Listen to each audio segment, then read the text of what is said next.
पे नाज़ा थी दुनिया, अब हम वो ज़माना भूल गए। औरों को जगाना याद रहा, खुद होश में आना भूल गए। चेहरा तो देख लिया आईने में, पर्दा बना देखा सीने में। दिल ऐसा लगाया जीने में, मरने को मुसलमान भूल गए। आज़ाद तो अब भी होती है मस्जिद की फ़ज़ा में अनवर, जिस ज़र्ब से दिल हिल जाते थे वो ज़र्ब लगाना भूल गए।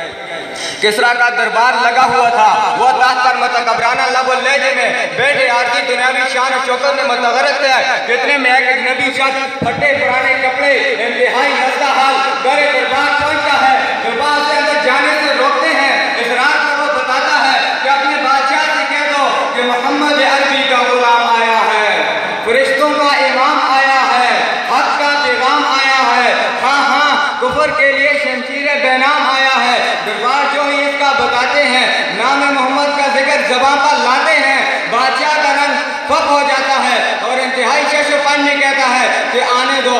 उसने पर आता है नमदार का गुलाम, सहाबी रसूल, दाहिया बरहक अतिउल्लाह वाती रसूल की दावत देता है। किसरा इंतहाई खौफ में कहता है कि अगर ना मानूं तो मोहम्मद अरबी का गुलाम। टूटी तलवार में आंचल निकाल कर कुफर के ईमान में बिला हो वो हतर देता है ये खबर कि कतार के लिए तैयार हो जाओ।